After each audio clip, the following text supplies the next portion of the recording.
Yeroo baay'ee shamarran maaliif heerumu yoo jette gaafa filannoo dhaban heerumu baay'een isaanii dhugaama lafa jiru jechuun hojjetanii hojii yoo ta'e yaalanii hojii milkaa'uu fidite barumsi milkaa'uu dide waan ta'eef filannoo gaafa dhabanii heerumanii jiraachuun filannoo godhatu. Maaliif namaan deeggaramanii jiraatu nama hirkattummaadha waan ta'eef namaan deeggaramanii jiraachuudhaaf murteessu. Gaafa kana murteessan immoo bakka sanatti sadarkaarra namoota kaa'u. Akka naagalutti yaadni kun kan inni madde waa lamarraati. Tokkoffaa sababa hundeeffama gaa'ilaa beekuu dhiisuudha. Waa'ee dhuma gaa'ilaa beekumsa dhabuudha. Inni lammaffaan immoo jireenya dhuunfaa keenyaa mudannoo dhuunfaa keenyatti nu mudate akka waliigalaatti fudhachuudha. Gaa'ilaa dhaabbata Waaqayyoo hundeessedha. Waaqayyoo gaafa Addaamiif Hewaan hin kennu namni qofaa ta'uun isaa gaarii miti jedhetti Hewaaniin uumee kenneef. Waaqayyootu gaa'illi hin barbaachisu ta'ee Addaamiif dhiiruma akka isaatii tokko akka isaan walitti hirkatanii wajjin jiraatanii fi akka isaan waliin dibbirtii bahanii fi dhiiruma akka isaatii uumee kennaaf ture. Gaa'illi hin barbaachisu jechuudha. Garuu Waaqayyoo dhalli namaa horii akka baay'atuu fi gaa'ila uume. Dhaabbata Waaqayyoo ijaareedha gaa'illi jechuudha. Malee namni dadhabaan tokko yookaan immoo addunyaa kanarratti namni baratee of jijjiiruu hin dandeenye namni hojjetee milkaa'uu hin dandeenye tokko isa tokkotti siqee hirkattummaadhaan akka inni jiraatuuf Waaqayyoo gaa'ila hin uumne.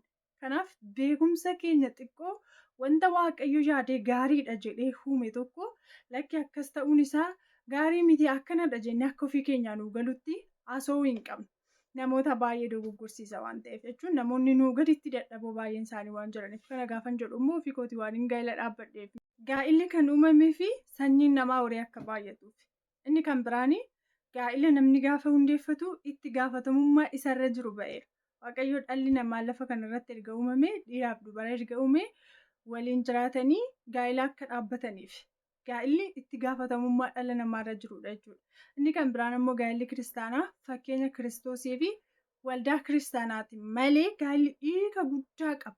Barumsa guddaa jechoota gurguddaa nuti ittiin hiikatti kennuu hin dandeenye of keessaa qaba malee wanta namni tokko itti hirkatee ittiin bubbuluudhaaf ittiin uffachuuf ittiin nyaachuuf ittiin addunyaa kanarra jiraachuu fi raawwatu qofaa miti. Kanaaf akka kanatti haasa'uun dursaa waa'ee gaa'ilaatiif amma tokko hubannoo qabaachuuf dubbisuu barachuu yoo nuuf hin galle immoo gaafachuutu nurra jiraata jechuudha.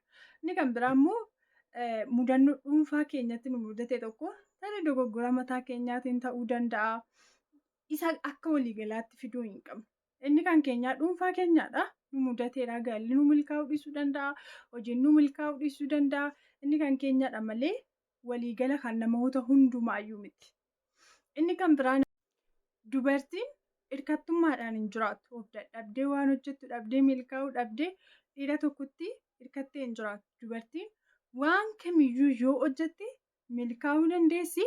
Yoo barumsaan milkaa'uu dadhabde hojjettee milkaa'uu dandeessi. Barumsaanis milkaa'uu dandeessi.